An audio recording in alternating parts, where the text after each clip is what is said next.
Here we go. So I thought I'd start on this embroidery because I love it. Do you want to just explain briefly what it is? Sure. I periodically I get obsessed with different crafts. Even though I love drawing cartoons, I think I sometimes just need to immerse myself in these other sorts of projects. And a few years ago, especially during the pandemic, but it's still continuing, I got obsessed with hand embroidery. And this is one embroidery that I made that is one of my very favorite quotes from the Polish poet Czesław Miłosz. When a writer is born into a family, the family is finished. So, yeah. Have you found that to be true? I had definitely. Well, okay, so I specifically brought it in because this is like talk show style. I came across this drawing that you did as a child. Yes. Which I think is particular. So you can sort of see that it mirrors structurally just in a... what I love about this is that you have labeled piano, mommy, daddy, chair, but not yourself. Yeah, so I guess that's sort of obvious. This very, so this is, I have always liked drawing interiors. I like drawing rooms and living rooms and stuff that's inside of a living room. There's a piano, there's those lights, these weird drapes that had asbestos in them. Confirmed her. Yeah, no, they definitely. My mother bragged about that because, yeah, I think because they wouldn't catch on fire. That was the whole point of asbestos. You'll have to die one way or another, right? It's worth it. It was worth it. Our green couch. So yeah, this was our living room. I mean, to me, a nightmare is I once agreed to illustrate a children's book that all took place in the woods without realizing that I was going to have to draw the woods somehow. And it was very creepy because there was this double-page spread, and I remember, so I could draw the characters. It was about these, stoats or some kind of animal. Children love stoats. They cannot get enough stoats. I can't get enough stoats. Stoats are great. And I did not know I couldn't figure out, how to draw, a general woods. It was there's some trees, but what's on the floor, right? So there's, some branches, and there was a rock or some rocks, but it wasn't like drawing a living room where I feel like I could draw endless living rooms, you know? There's just I could draw endless. You should really put out a wallpaper line and an upholstery line, because I feel like over the years of Roz Chast cartoons, you have created these all the endless interiors. Fabrics. Yeah, so. No, my best friend and I used to go to the Natural History Museum as teens, and we would go to that one section that's just the woods, and we would just take turns saying how we would die. If we suddenly woke up and we were there, these two Upper West Side kids, what would be the first thing yes. to kill us? Well, I'm amazed when I see people build fire from nothing. It's especially how did somebody decide to make fire? Because there was no fire before that. It's I'm just going to make this thing that's really hot. It's how did it even pop into their heads? Yeah, but living rooms. All right, but living room, yeah. So, right. Going back a little bit, let's go through your origins, Roz, and some biography. So, yeah, when you were pre-art school, we'll get to art school, but pre-art school, you entered a Kiwanis Club poster contest in high school? I did. It was actually my art teacher, Perry Cohen, who told me about it, because I think he thought it would be funny if I entered it. Funny enough to watch you succeed, or? Well, just to kind of, because that was the time of Honor America and all that stuff, and I was not really in that camp, and he wasn't either. But he told me about it. I thought, well, okay, I'll just do this, and I just to be funny. And then I won it. And then I had to go to lunch with the Kiwani Club people. And we went to an Italian restaurant on Coney Island Avenue. And that was very odd. What was the poster? You won. Yeah. Bearing the lead. It was just like a whole bunch of Brooklyn characters, and then it just said "Honor America" on top of it. I mean, it was very random, but like maybe nobody else entered, so that's very possible, actually. And you, as a teen, came to the Art Students League, as did I, to draw naked people. Yes, I did. I went life drawing. Andrew Lukash was my teacher. He was life great. drawing, I think, is the technical term. Yes, life drawing not naked nakeds, nudies. Yes, it was kind of amazing. Just seeing like, wow, you don't have any clothes on. This is wild. And your parents were like, this is... Yeah, well, they knew I liked to draw, so I guess they sort of figured this is part of... It's the new world, and these Americans, with their nakedness. I don't know what they thought. They never really asked me that much about it. They thought it was life drawing. They thought you were drawing like scenes from life. Scenes from life, you know, right. Nudies. Yeah. Okay, so art school. Art school. Yes. This is a cartoon sort of about going to, I went to RISD, I went to Rhode Island School of Design, and this pretty much sums it up. I wanted to draw cartoons probably from the time I was about, and drew cartoons from the time I was about 12 or 13, and then went to art school. And when I went to art school in the 70s, cartoons were not a thing at all. There were no, graphic novels, at least not in popular culture. And cartoons were not thought of very highly. And what was very much popular at the time was there was conceptual art, there was performance art, there was a lot of video art where there'd be like a monitor like facing another monitor, and then they would both be playing static, and then the person would talk for like an hour about why they did this, and I felt very alienated, and it was weird. I mean, I didn't really have any teachers that understood what I was doing, and after a while I stopped drawing cartoons, and I went, this style of drawing was this is actually a sort of my imitation of a lot of what I saw. And then by the end of my junior year, I started secretly drawing for myself, and went back to drawing cartoons, and did what I needed to do for my classes, but I secretly went back to drawing cartoons for myself because that's sort of what one better or worse, that's what I do. So, yeah. Okay, what era is this? This is high school. Okay, this is high school. This is pre-art school. Yeah, this is pre-art school. And there's definitely an influence of taking life drawing classes because that's, Nudies. Nudies, and, the poses. And I remember in the classes at Art Students League, there were there would be the 30-second poses and the 5-minute poses and the 10 and the half an hour and then the hour poses. So, I never really learned like actual anatomy, is sort of obvious. But I liked to draw people, and so that's... I showed David Remnick this today. Oh, God almighty. And he was like, there's so many naked people in it. There's like...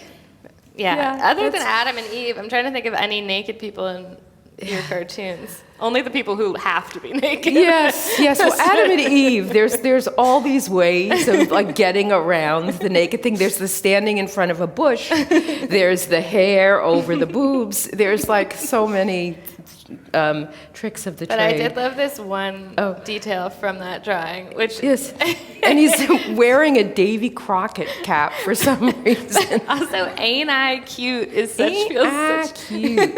Yeah, also the rapidograph pen was a very big part of my life, and still is. But yeah, that was a big discovery. that you could get so much detail and a lot of influence, underground comics and stuff like that. But yeah. So, Okay, so then. So this is, when I started... Can everyone read it? Yes. Okay.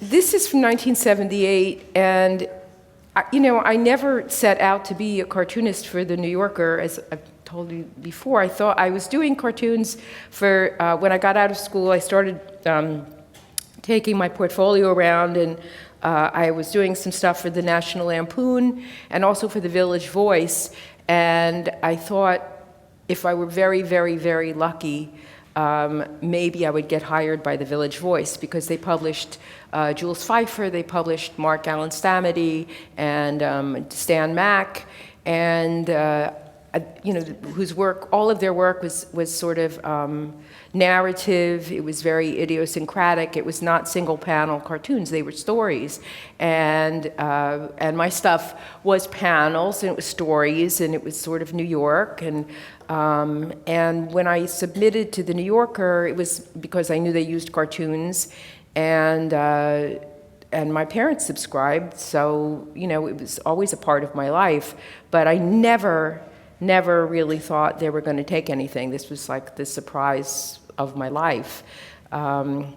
So this was part of when I first submitted my batch to the New Yorker, my group of cartoons. I had no idea what I was doing. I didn't know how many to submit. I think I put everything I had. I had like 60 cartoons, and I just put them in an envelope, and I dropped them off. And then I went back the next week to pick them up, and there was a note from Lee Lorenz, who was the art editor at the time, and this was April of 1978. To come back and see him. Didn't the note say, "Please see me," sort of yes. unintelligibly scrawled? Yes. I think about this all the time because that seems terrifying. It was like, very it seems like scary. You're being summoned to the principal's office. It's like it was very. I never thought. I still didn't think they were going to buy anything. I know, like, "Please see me" sounds like not good. It sounds like why are you even doing this? It's very upsetting. And he pulled out one cartoon that they bought, which was this one. This is the cartoon that they wound up buying, which was a real. I mean, I cannot tell you, how shocking it was, because in many ways this was the most personal of all of them. This is the kind of cartoon when I'm doodling and I'm just making myself laugh by making up silly words or names. I make up lists of names or lists of stupid movies that don't exist, or do these little drawings, and this is a personal kind of thing, but this is what they took. And Lee told me years and years later, he said when they started running my cartoons, a lot of the old guys were quite upset, and that one of them asked him if he owed my family money. But then it's funny, later some of them told me that they did sort of start to, uncoil from their hatred. Not all of them. I think some of them continued on, No, I love this, though. It's like the proto Roz Chast cartoon, because it's like so often in your cartoons, the thing that makes them like so unbelievably funny is the like weird choice of word, or like the weird way, like one little detail of it is drawn. It's like that is what to me is the funny thing sometimes. It's just like one odd, little tiny thing that you start thinking about that, Yeah. No, and it's like, I don't know, I think a lot of people who like New Yorker cartoonists who go around the city like taking notes on like witty overheard things and stuff, it's like when you do a cartoon, it's like, what if there was baby arugula and adult arugula? And it's like, but the adult arugula looks Like, Yeah, just like it's no had one it. else- yeah. It's had it. Like no one else can draw that like that. It's like, yes, that is a funny dichotomy, but Yes. like, I'm sorry, I don't have the adult arugula to show now. This is an early edit, right? People often ask me what editing cartoons means. I mean, in an accusatory way. For the most part, like, what do you do? And it's like, yeah. Other than culling thousands of them to pick the like 10 that we buy every week. Squashing dreams at every turn. At every turn. It's like being like getting into like 15 rounds over the addition of a comma, or gently pointing out that, you know, a horse doesn't have two knees. Yeah. Horses' Well, that legs would be kind don't of bend that many times. yes, but that would be kind of interesting, though. We'll get to that in a later slide. I could do that in AI. No, this edit on this cartoon, I think about sometimes, and it makes me laugh because, okay, so the way it sort of works is we submit sketches, and if they get bought, then you get to redraw them correctly. So I came into back in the day. I went in person to see Lee, and then you would find out whether or not you'd sold a cartoon. So Lee pulled out the sketch, and he said, "We're going to buy this, and if you can't read it, it says the Cranes, 1,012,796 West 79th Street."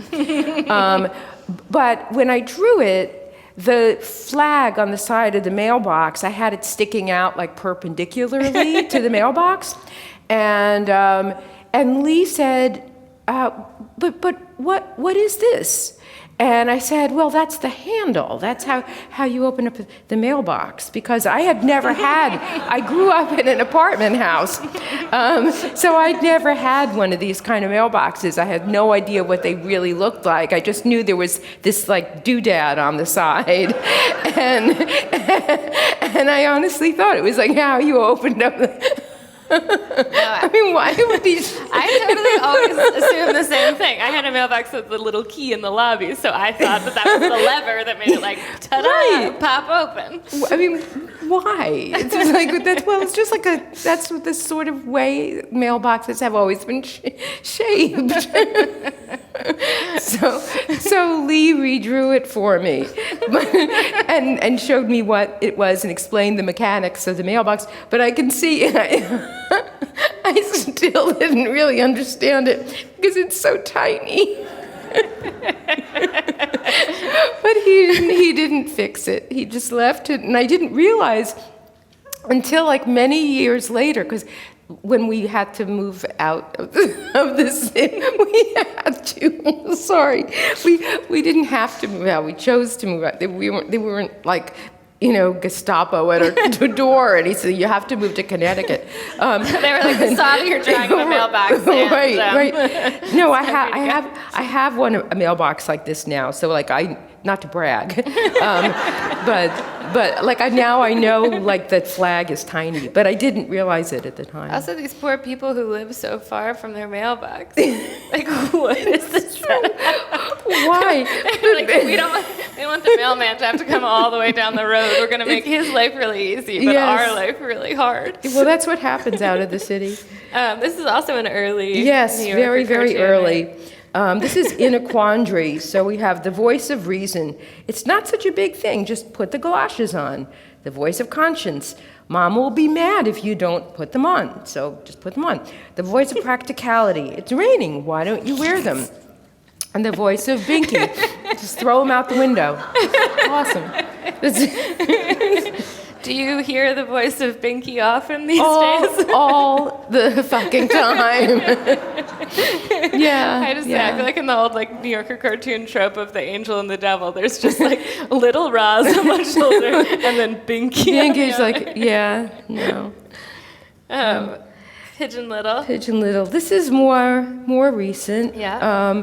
And this is the sky is falling. The sky is falling. Oh, look, part of a bagel. This is pretty much my life, I think. You told the story about the Lee coming up and saying that someone had asked if your family owed him money, but there's also the Charles Saxon story. Oh God, yeah. Which bears repeating, which is at an early party. Yes, I think it was the first New Yorker party I went to, I loved Charles Saxon's work. I mean, he was an amazing draftsman, and he had that, his world was this kind of upper middle class Connecticut country club, the guys that wore those like plaid pants, and which I've heard are called jackass pants. I think that's how they sell them at Brooks Brothers. Yeah, on the label. The jackass it's like department. boyfriend jeans and then jackass pants. Jackass pants. And it's like, I'm so powerful, I don't care that I look like a jackass. That's basically what it is. And, the golf and the country clubs and all this kind of stuff. But I loved his stuff. And he came up to me at my first New Yorker party, and he said, why do you draw the way you do? He was mad. I mean, we'd had a few words before, and I was not trying to be like sassy or anything, because I'm not good at that. But I asked him, I said, why do you draw the way you do? Because people draw the way they draw. That's just how they draw. And he asked me what artists I admired at the time. I was going through a very big Raoul Dufy phase, and I told him, I said, I really love Raoul Dufy. And he said the strangest thing. He said, well, Raoul Dufy has a lot more power in his line than you do. And it was like, okay then. So yeah, it was weird. It was weird, but Yeah, no, I mean, I feel like Saxon is, sometimes when people start submitting to the New Yorker, they sort of assume what the New Yorker publishes is like the Charles Saxon, like Handelsman, like Upper West Side, like wry, cocktail party banter kind of thing. But you never try, and people try to emulate that and sort of fall flat because it's not that funny to emulate a cartoon from 20 years ago, and if it's not sort of what you actually think is amusing, it's not going to really land. But you never did that. You didn't send it. This first 60 were not people standing around. I think that it's, if you want to, I don't know. I feel like the best cartoons are the ones that when you have your own. I mean, maybe some people do start by emulating. I think I'm not a very good emulator. I'm not. I mean, I think that was one of my problems, even with school. That I had. My mother would go to the conference like, well, Rosie marches to her own drummer, and that's but you have your own voice in your head, which this is what I think is funny, and then that's what we try to. People I know who do this. The reason why they're cartoonists is, well, there's a lot of reasons, but one of the reasons, the money. It's all about the money. Oh yeah, and the glory, the glory. Oh my God, you just tell people you're a cartoonist, and they just come this way, madame. Yes, I have my own car waiting for me. It does have a bee on the front of it. But, just a bee. just the bee. Yeah. And there's a lot of, I have to go down steps to get to it. But, I think most people I know who do this, they actually have their own sense of humor, and things that they think are funny, and our job is to figure out the best way to get that idea out of your head and onto the page, not to draw a New Yorker cartoon, The strength of the line thing, this one I just included because I love it, and I have often told the story of how my mother and I, when we were feuding when I was an adolescent, I cut this out of the New Yorker and we sort of stuck it on the wall of the kitchen. And it was like, this was sort of our truce, where it was like, this is how I feel. You make me feel this way, and you now understand how I feel. But this is one that's based on an actual line. Yes. You're not going around with a notebook on the bus writing down overheard conversation, but this one. No, this one was actually something that my kid said to me when she was doing her homework, and I wanted to see if she was paying attention. She was listening to her boombox and in the living room, and it's kind of a child watching a grown-up dance. It's very disgusting. And I knew that, you know, and so I just kind of was like, and she looked up and she said, "Mom, stop, you're hurting me." And I asked her if I could use it as a line, so she said okay.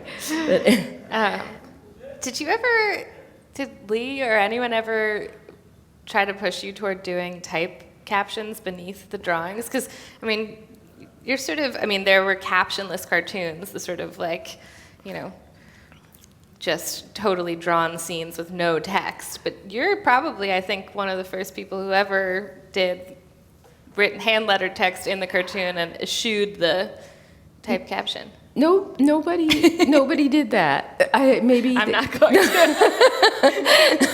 Thank you. I can do that. I have done, I think I've done 2 cartoons maybe that have a typewritten caption underneath, but it's not how I think, it's not how I hear the joke, so it's just the form that I think of it in. I also feel like your lettering is a big part of it somehow. Like the way you write actually sort of feels like part of the joke. Because like you could make a very literal, like it looks like an actual magazine cover with typeface. Yes. But it's somehow way funnier. Your handwritten. I like when things kind of all go together, I guess. But yeah, this is really, I really do not understand yards at all. And we did move out of the city to bring up our kids, and it still doesn't make any sense to me. And part of this joke did come from something my husband said to me, where one day, I mean, we have a front yard, and then we have something that my husband calls a side yard. I don't even know. And then there's, to me, it's still front yard, but he calls it side yard. And it's then like an alley. I don't even know. It's just like on the side. I mean, I'm never there, but I see it from inside. And then we have this backyard, and I never ever go out there. But one day I thought, well, I should just go out to the backyard. So I went to the backyard, and I was standing there. Much like in the scene. Yeah, exactly. And then I went back inside. You know, it was like, now what? But then my husband said that he saw me from inside the house, and he said it looked so weird. It looked like a deer had wandered into sacks. It was just... Because I don't know what to do. I mean, what do you do? I guess people have gardens and things, but... I mean, you could go to the store.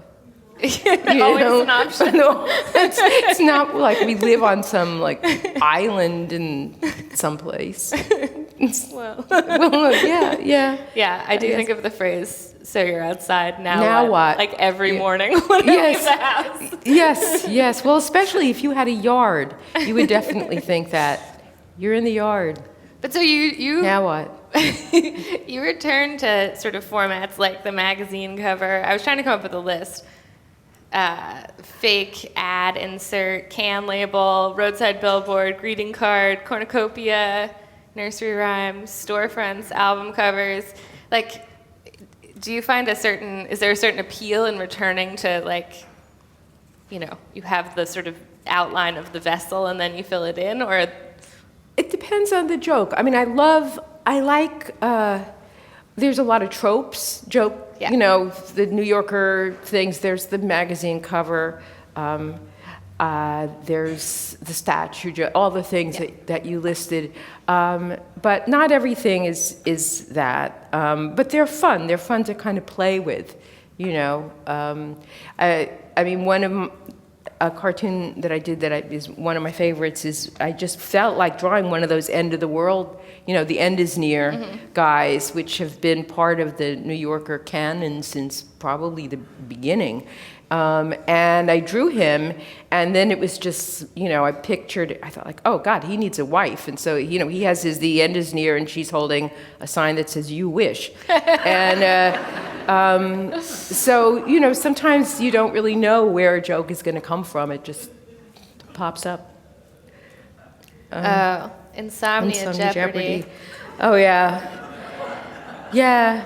It is just very weird, these topics come up. So we have ways in which people have wronged me, strange noises, diseases I probably have, money troubles, why did I say or do that, and ideas for a screenplay. It's like anything.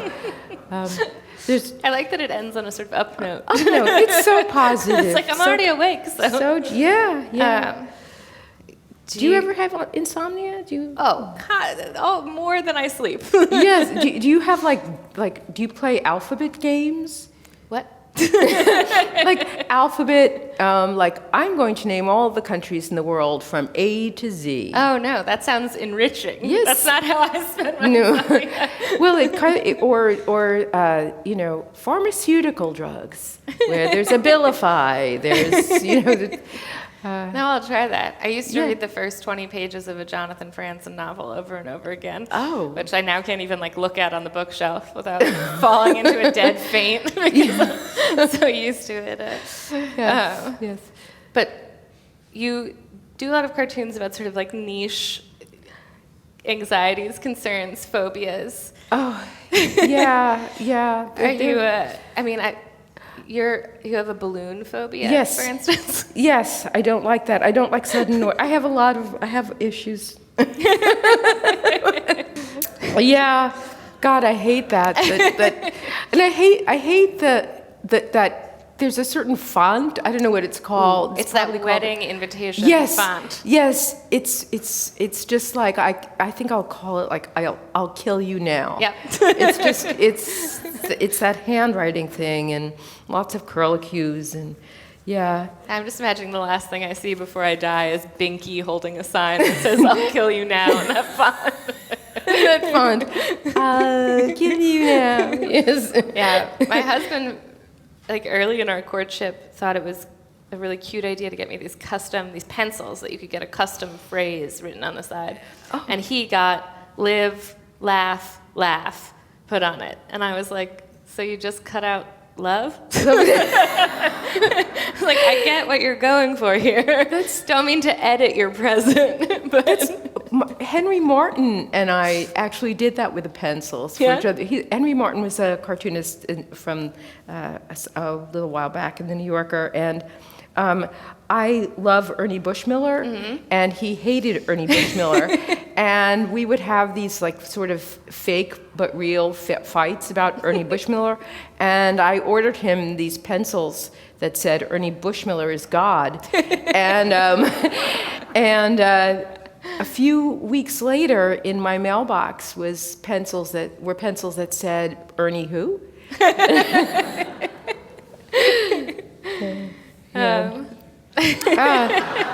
This is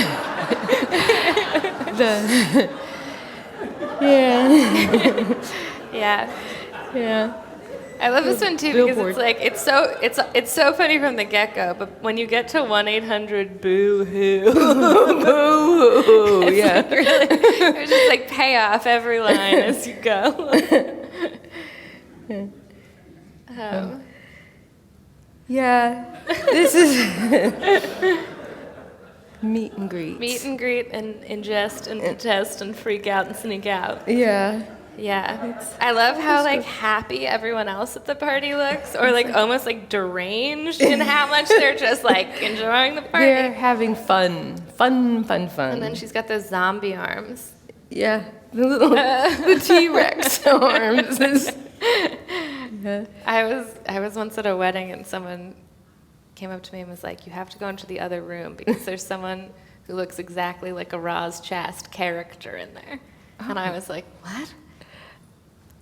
They weren't wrong. That's so weird. That's so funny. I thought you were going to say there's somebody who has T-Rex. You gotta go see. No, not in 2025. Yes, no. Yeah, what do you think? Do you ever think about sort of what the defining features of your cast of characters are?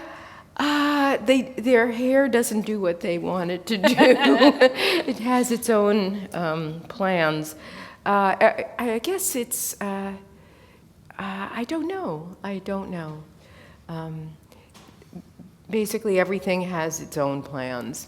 In the W train today that you were on, it just, well, we're just going to sit at 28th Street and, we don't care what your plans are. I'm going to sit here for a while. Someone did, this is a classic New York moment, we were trapped at 28th Street for like 15 minutes, and someone took out from their bag, they had a carton of ice cream, and they started just like feeling it. Like, how long do we have to be here before the whole train car is just like, we're going to eat it. It's gonna melt. Yeah, we'll just pass the spoon around. Yeah, we'll just take our turns, like, kind of troughing it. Did you ever experiment with anything, like doing the eyes different, or like, was there any evolution over time, or just like things that you did once and were like, never again? Well, the Woods book was I'll never do that again. Stoats. The Stoats. Yeah, no more of that. I've played around with different things, but it's funny how it's just like the sort of everything just sort of slides back down to it's too hard to make something do what it doesn't want to do. It's like, yeah. I did, years ago, I did get asked to draw, it was for 17 magazine, and it was like a giveaway booklet about teenagers and manners, and they asked me to do the illustrations for it. And I did, and the editor said, do you think you could make the people look more contemporary? and I just said, no, I don't think so. And then it was, they left it alone. So I don't know why. But to me, these, I don't draw them deliberately to not look not contemporary, but I don't know. There is this, I have tried to draw glamorous-looking people, but they don't come out right. They really don't. And I've done it where, like, sometimes I look at, like, fashion illustrations, and I look at these beautiful fashion illustrations, and everybody is just so attractive, and, like, even just, like, the simple, beautiful line drawings. And I've tried copying them, and they don't come out right. They still look just like, like, no. I could put it on a light box, and trace it, and it would still have, something would be wrong. It would just not look right. So. This is an older one, right? Yes, this is an older one. The little engine that coulda, woulda, shoulda, and I knew I could, so why didn't I? I do think that if there were any train experts in the audience, they might have some notes. Probably. Train. I did look at It's like you looked at a pickup truck and then... This is what I mean. I looked at a picture of a train, and it still is just like, why didn't it come out looking any more like a train? It does look like, what is happening in the back there? Yeah. I don't know. I just don't know. It's like there's like a little Rube Goldberg machine where you like put in a regular thing and then it comes out like a Roz Chast vibe. Something definitely. But it's sort of, there's a track. It does have a cow catcher thing, which is completely, I hate those things. And yet I love them. I mean, I would love to have, I'd like to wear. And this is why you understand elegance. Yes, just stay away. Just stay away. A little cow catcher that just kind of attaches to around your waist. Just, I do feel like, the Saxon line is interesting because I do feel like one of the things that changes is just like, not the boldness of your line, but sort of like the size of, and I've talked with Liana Fink about this too, the size of the lettering and like how like dark you're making the lettering. It feels like over time it sort of gets a little like bigger and bolder. It's very, well, I did, when I started drawing, I drew very, very, very tiny. The boxes were about they were small. They were not much bigger than a postage stamp. And I drew with like a 000 rapidograph pen. And one time somebody asked me why I did this, and I realized that, and I was not saying this to be funny, I thought, well, I don't want anybody to be mad at me. And I thought if I drew really small, like nobody would be really mad at me. But apparently that wasn't the case. No, honestly, editors generally, when you get something that's like allegedly small, it makes you, in fact, angrier. Yes. And our readership hates to have something tiny. that is too small. But that was my lot. That was my thinking at the time.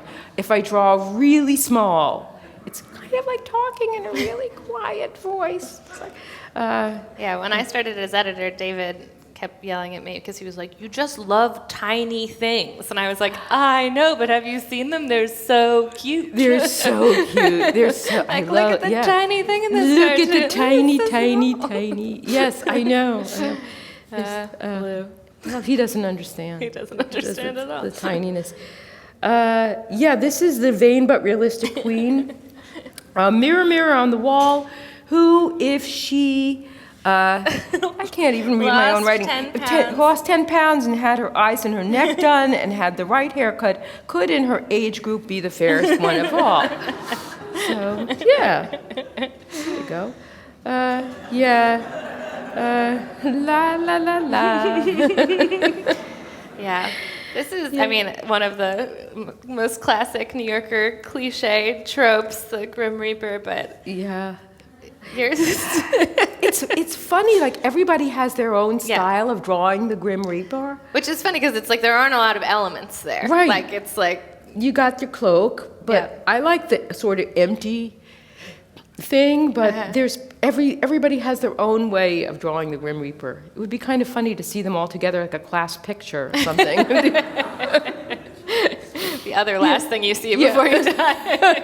Right, from every cartoonist who has ever appeared in the New Yorker, all the Grim Reapers that have ever been drawn. I mean, you were discussing other sort of crafts. Yeah, back to other crafts. So, I've gotten periodically obsessed with pisanki eggs, and they're not painted. They're regular chicken eggs, but you draw on them with wax and melted wax, and it's a kind of you dip them in vats of dye, starting with the lightest color, like yellow, or actually white, because you draw, and with wax where you want it to stay white, and then you work your way from like yellow and like maybe orange and red and blue and black. And so I've made probably a few hundred of these, and I learned the traditional technique, and I made a few traditional pisanki eggs, and I realized as I was playing around with them that I could draw cartoon-like drawings with this technique. I mean, not every craft translates to my style, but this did, and I love it. I love all the different color combinations, and just like, I'm going to make a good and plenty egg, and you can just do this. It's so precarious, though, right? I mean, it's like as if cartooning isn't a precarious enough endeavor to take on, to then introduce the element of like an egg that can crack at any moment. At any moment, and they can, and they do. I mean, I have broken them at every step of the process, and I don't empty them out before drawing on them because and that would be too easy, because the egg would float in the dye, and so if you leave all the guch inside the egg, it goes nicely into the dye. The problem is then you have to blow you have to, and there's a little tool. It's actually called the Blasfix. It comes from Germany, of course. And there's a whole like technique of like, you don't have to blow the guch out. There's like these steps, and then it like, but there's you're forcing with this tool air into the egg that comes out of the hole. But if it creates a lot of pressure, And if there is a tiny hairline crack in the egg, which you did not see after spending many, many, many hours doing this, that egg will just go and then you will want to die. But I have broken them at every step in the process, including bringing a bunch of finished, emptied, beautiful polyurethane eggs because my shrink decided that he wanted to buy some, and I brought them, and I had them in this wonderful kind of vitrine thing, and I put it on the back seat of my car, and then I thought, actually there were two of these vitrines, one on top of another, in this shopping bag, and I thought, ooh, it might slide off the seat. I should put that on the floor of the car, and then I thought, nah. And then the first stop sign I stopped at, it went forward, and then I smelled like sulfur. And it was like, and then I just got into the parking lot and just like started just stamping on all of them. Well, at least you had something to talk about in therapy that week. Oh, yeah. It was pretty funny. So these are just more of the embroideries that you mentioned. Yes. Well, that was... well, I don't know how to go back. What happened? Okay. What happens when we go back? There. That's, I think, the first embroidered cover for the New Yorker. And maybe one of two, I think? Yeah. Two, yeah. And that is for their Mother's Day issue. It was Mother's Day week and also their tech issue. Yeah. So that's a motherboard. Entirely accurate. You could just... Oh, yes, definitely. You can build a computer from that. No, you mentioned, we're going to skip ahead a little because we have to get to questions. Oh, yes. But no, the embroideries in the pandemic. Yes, and one of the things about all the embroideries that I did in the pandemic, or most of them, was that the thing that I found one thing I found very fun was, those books of fabric samples from, upholstery stores, fabric, and periodically they discard a bunch of them, the company, whatever, doesn't want to use them, they're out of date. And I like to use the pattern. Oh, I'm just seeing it. I hadn't noticed it before, but that the color blocks are, in fact... And these were like these circles, and this was right at the beginning of the pandemic. And that was the first one. It was like, oh my God, these are definitely... Because remember, like every day there was like a new graphic for the coronavirus. So I know, it did sort of become like a cartoon character in itself. Yes, and sometimes they'd be blue and sometimes purple. And so these suggested that. And this one, you can kind of see the pattern in the back. And I just had to nudge it a little bit to turn it into a bed with a headboard and stuff. It was interesting communicating with all the cartoonists during the pandemic because, I was sort of trying to check in on everyone's mental health and physical health, and all the cartoonists were sort of like, nah, we're fine. Yeah. Like, we spend all of our time at our homes anyway. This is true. We're like, don't worry about us. Yeah, we're fine. But Oh yeah, this one was from the pandemic, and it actually wound up becoming a cover. Yeah, but did Francoise make you put in the... Yeah, David made me put the eyes in. It is harrowing without the eyeballs. I know, this is like Roz Chast horror film, like brought to you by A24. Like, this is inside. But that, the pattern was this kind of thing that suggested a window pane thing. So, but yeah, he made me put the eyeballs in. And this is, sometimes I like to mess around on my iPad with a photo and draw into things. And there was some work going on West End Avenue, digging up jewels. It was... So yeah, that was really sort of my last sort of technique question of, the way you draw hasn't changed all that much over time, but now you are also playing around with... Yes, with the different mediums, and I do like to fool around with different mediums. I'm amazed by people who draw in wildly different styles. I really admire it, but everybody varies. So yeah, some pipes. Oh, this is just. This is perhaps the most important slide of all. Yes. This is an AI thing. I asked, like, make me a horse with 6 legs, but I got one with 12. So for no reason. Roz, you're constantly coming up against your limit of Chat GPT. Yes, although now there's some new thing called Gemini, and I'm like in a fight with it, sort of, because I'm trying to make it I'm trying to make it come up with an image of a wine glass filled to the brim, and it cannot do that. It cannot. And so it'll go, here you go, and it's like half full. And then I say, this is not to the brim. Brim is the top of the glass. And I find like I'm getting into a fight. And finally I got so sick of fighting with it. I was like, okay, put some horses in the wine glass.